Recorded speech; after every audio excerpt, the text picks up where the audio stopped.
Hey, it's People Pleaser. I'm here with Coinbase at Art Basel, Miami.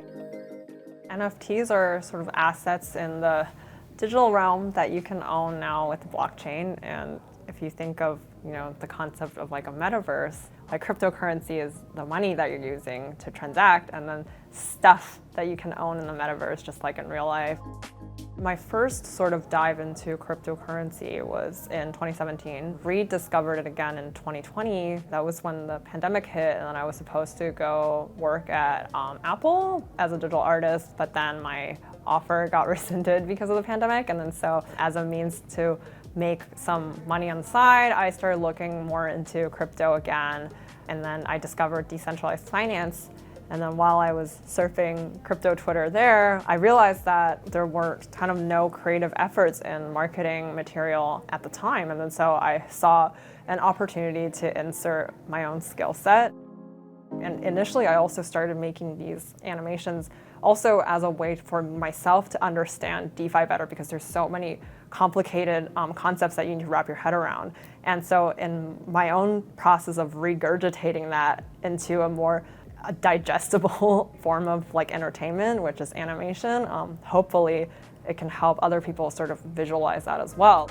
When I was unemployed during the pandemic and worried about, paying rent and everything, realizing how important it is to sort of share that with people who might not have access to the same resources, specifically the one with my first drop, X times Y equals K. We joined forces with Stand With Asians, which is just a group of volunteers. We created the Stand With Asians Community Fund, which is just like a fund that's dedicated towards organizations that help the AAPI community. With the Fortune drop, we created the Fortune Pleaser Fund, which is sort of helping free journalism and things like Reporters Without Borders. I created a vault with Steve Aoki recently dedicated to collecting and sort of helping uplift emerging female artists.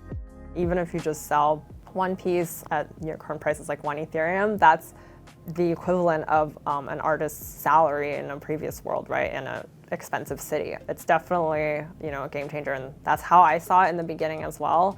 And then, sort of now I think had that sort of opportunity, and even more and beyond, I want to make sure that I'm using that voice and opportunity responsibly.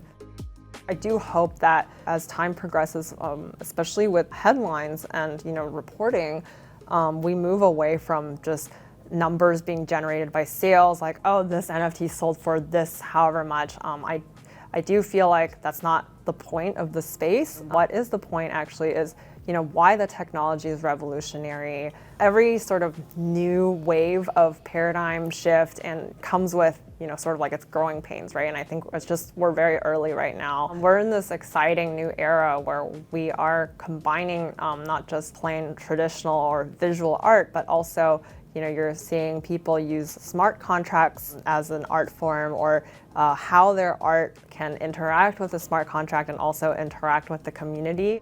As a creator, and if you're trying to enter the space, I think it's always good to just take a step back, and I think sort of see this as a new paradigm, and it's probably going to stick around. We're going to be doing this for a while. It's very new right now, so don't feel the urge that you need to sort of become huge right away. What makes your art speak a lot to the community is if you are passionate about the space and the technology behind it. The community is very sensitive towards anything that can come off as a cash grab, and usually what facilitates that is appearing that the brand or like individual or organization hasn't done enough extensive research into the community and the space and the technology and why it's important. And so whatever product or work, NFT that you're rolling out doesn't have that kind of story behind it, it's probably not going to resonate with the community and not achieve the kind of results that these brands are hoping for.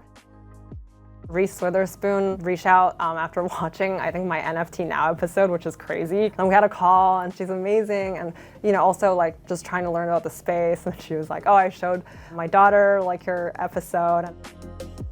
And how Steve Aoki always does those like jumping photos, and then so we did one. He posted on Twitter, and then the Chubbycorn community, which I hadn't been previously familiar with, actually photoshopped Chubbycorns into our photo so it looks like we're riding them, and then that's how I discovered them. And I was like, this community is awesome. Here's one that was gifted to me by LoomDart, which is a WASI version of my Telegram avatar. So that's my Telegram avatar. This is my Cool Cat serum, like mutant serum, which was airdropped to me because I hold 2 Bored Apes still. Oh, here's a DeFi sock that I own from 2020. People in Pleaser DAO, a lot of them are either like my supporters early on or like friends or people that I have, had luck to work with. Every time I interact with them, I'm learning something new and seeing the way that they think and discuss things and how different it is from my own point of view, which is obviously really great. Crypto slang is just, it's like a whole alien culture that you just have to get used to. It's not gonna sound normal to like the average person on the street. People say "wag me" a lot, which is positive. It stands for "we're all gonna make it." And people say, like things like FOMO, fear of missing out, FUD, which is stands for fear, uncertainty, doubt. Degen is short for degenerate, which is just somebody who is very, very deeply integrated into the space and will probably make decisions that are not the most financially responsible. I think sometimes I do that. And then, which is also, relevant to aping, or somebody who's an ape, which is just somebody who will mindlessly, buy into either a token or an NFT project without really putting too much thought into it. Wag me is a good one. We're all gonna make it. I am a people pleaser after all, and I do want everybody to make it.